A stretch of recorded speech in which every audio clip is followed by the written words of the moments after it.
Lepas tu yang ketiga baru cerita P.Ramlee. Saya minat dia bawa sikit. Cuba tengok cerita P.Ramlee, Ali Baba Bujang Lapuk. Dia suruh berahim pendek cari rumah Kasim Baba. Engkau pergi ke kota Baghdad, kau cari rumah Kasim Baba, nanti malam kita rompak rumah dia. Di pangkahnya, pak, rumah Kasim Baba. Datang serimah, dia padam.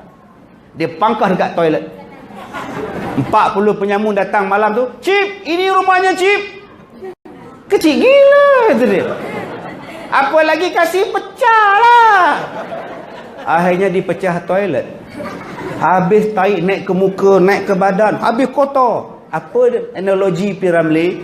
Berhati-hati bila memangkah. Silat-silat pangkah, pati taik kau pangkah. Busuknya sampai 7 keturunan tau. Jadi berhati-hatilah.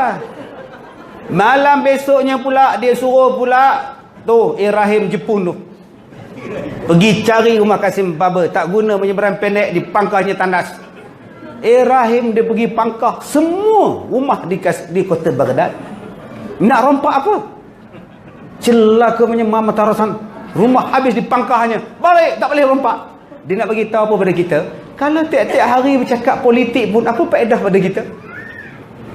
Ada masa berpolitik lah, ada masa tak payah politik. Tetapi ingat, yang disuruh ialah berkasih sayang, supaya amalan yang kita buat ini diterima oleh Allah Subhanahu Wa Taala. Jangan dengki-dengki, jangan marah-marah, jangan iri hati. Allah terima ibadat kita. Jadi tuan-tuan, saya dah berceramah 26 tahun. Inilah kali pertama saya datang ke sini. Jadi kalau nak jemput lagi 26 tahun. InsyaAllah. Ya.